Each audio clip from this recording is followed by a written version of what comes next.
about to say might shock you, so make sure to keep your jaws in a fixated shut position because they might just be about to drop. I love Toy Story 4. It has an amazing story, beautiful animation, and it just provides us with the most perfect ending to Woody's story that we never knew we needed. But it was also just the most different Toy Story film ever. Like, I'm not saying that as a bad thing. I thoroughly enjoyed it. I was smiling the entire way through, you know, until the very end when they took away everything that mattered to me.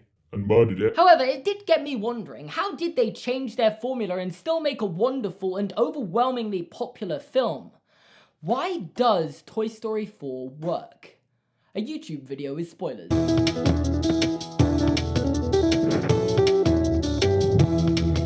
So I think the most important reason behind the success of the film is because they didn't change the most important thing. The story was all about Woody, his relationship with his owner, and him growing as a character. While there was a lot less focus on toys getting played with and exploring new concepts and situations toys have to go through, they still managed to round off Woody's character arc pretty much perfectly, and that's what's always made the Toy Story films so good. Their focus on this one character and how he deals with and learns from experiences he goes through throughout the film. The first one is all about him learning how to deal with not necessarily being the favorite toy, which no one ever really seems to stop to talk about how perfect a concept that is for a film revolving around sentient toys. Like, okay, maybe that's not something you slip in regular conversation, but it should be. And while at first he's jealous and acts rashly, as any flawed character would, throughout the film we see him learn that being a toy isn't about being the favorite, but making his owner, Andy, happy. Which brings us to Toy Story 2. Toys don't last forever. Toys don't last forever. Toys don't last forever. Toys not lasting forever is both the theme and the lesson Woody learns in this film. Because for a split second, he is tempted by the offer of immortality in a museum and genuinely considers moving on from Andy. For the first time at least.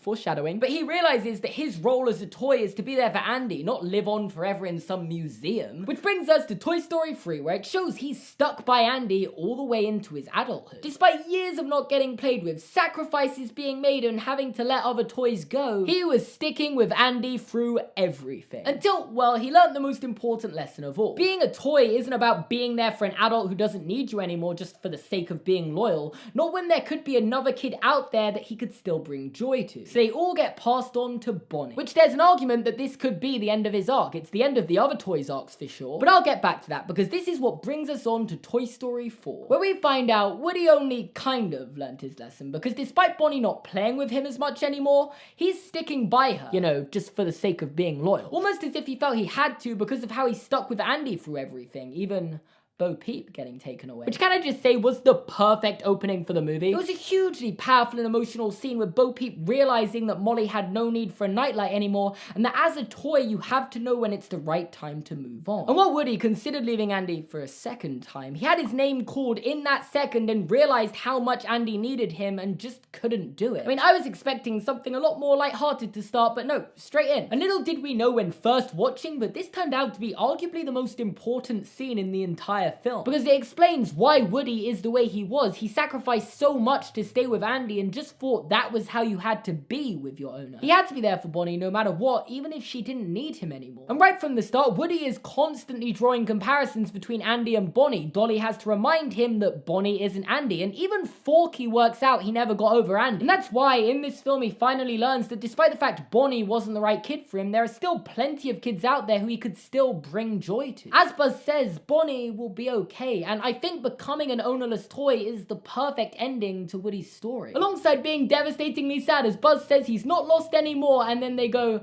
to infinity and beyond.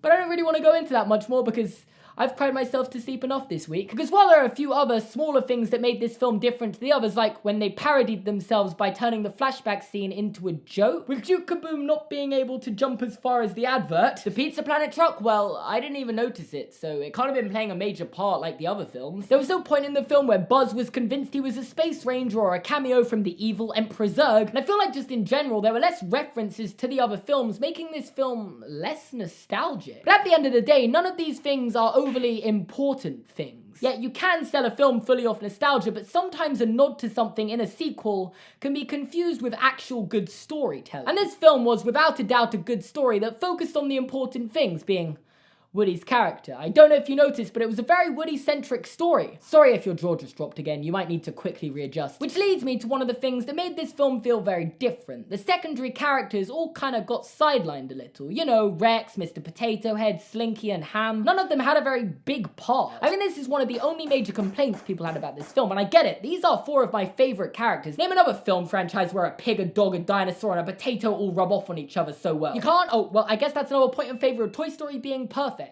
I don't make the rules. But it wasn't only them who didn't have real character arcs and development in the film. You have the likes of Jessie, Bullseye, and Bonnie's toys basically all in the same boat. Or should I say RV? That wasn't even remotely funny. I don't even know why I phrased that as a joke. Sorry. You had characters like the aliens almost completely left out the film, like they make a brief cameo, but other than that, nothing. They don't even have a line. Which honestly surprises me because the aliens are everywhere when it comes to Toy Story merch, and them not being in the film isn't going to be good for their brand. What are they going to do now? Like, make your own Forky toy or something? That was a joke, but I've just come to realize that's a real thing that exists. Oh god. But the thing is, as I said earlier, all these toys have completed their arcs. They helped Andy grow up, and now they've moved on to Bonnie. They didn't have the connection to Andy that Woody had, making it easier for them to move on. And quite frankly, this film wouldn't have worked if they just tried to shoehorn all these characters into major roles just because that's what worked in Toy Story 2 and 3. Their part in the RV and at the very end saying goodbye to Woody once and for all was perfect upon reflection. Especially when you realize minimizing their roles opened up room for new, interesting characters who actually had stories to be told. You know, the likes of Forky, Giggle McDimples, Ducky, Bunny, Gabby Gabby, Duke Kaboom, who were all just great. Ducky and Bunny were absolutely hilarious, like they completely filled in for Ham and Mr. Potato Head in my opinion. Forky was also just so... he's already everyone's favorite character now, isn't he? I love Giggle McDimples and Keanu Reeves...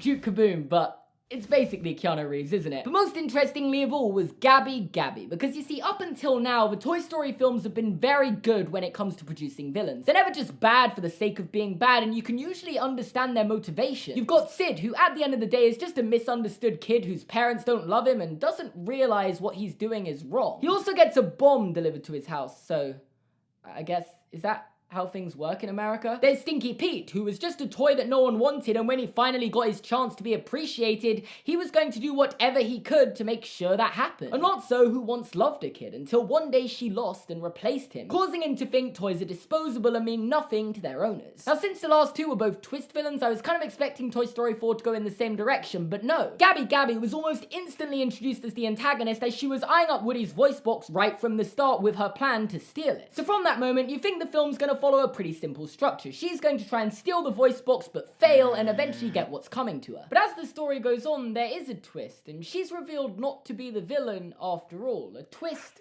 not a villain.